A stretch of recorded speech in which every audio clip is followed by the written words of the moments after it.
You would be surprised how much history is hidden in private museums.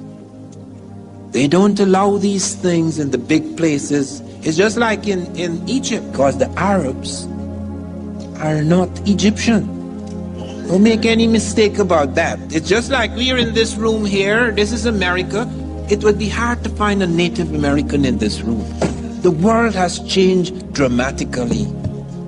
There have been half a dozen invasions of Egypt, the Persians, the Greeks, the Syrians, the Persians, the Greeks, the Romans, the Arabs. That is not Egypt. Egypt is no longer Egyptian. They have not a damn thing to do with the building of the pyramids. We now have hard truth, very hard truth, that Egypt was African when the pyramids were built. There is no question about it. This is not guesswork. This is not theory. We found the skeletons in the ancient graves. We found sculptures, which you'll never see when you go to Egypt. They don't put those things on display. But now we have the hard proof. And I'll deal with that later when we come to deal with the Egyptian section of this lecture. But I appeared before the Congressional Committee and I presented 12 witnesses, all European. Because they're going to say I'm Afrocentric if I show them this African said this. No, no, no. I'm going to take the very people that you think you will listen to. Columbus is the first person. I said that's how I began. I'm not the first person to suggest there were Africans in America before Columbus. Christopher Columbus is the first person to say that. He actually says in the Journal of the Second Voyage that when he was in Haiti, Native Americans came to them and told them that black-skinned people had come from the south and southeast trading in gold-tipped metal spears. Columbus may or may not have believed, but he actually collected samples of these spears. They were sent back to Spain. They were meticulously, microscopically examined in Spain. And they were found to be identical, not just similar, identical with spears being forged in African Guinea. Of 32 parts, 18 were of gold, 6 of silver, and 8 of copper.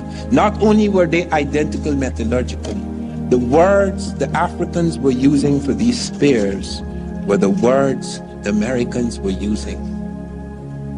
African word for gold, Ghana. That's why it's called Ghana. Gold Empire, the Golden Empire.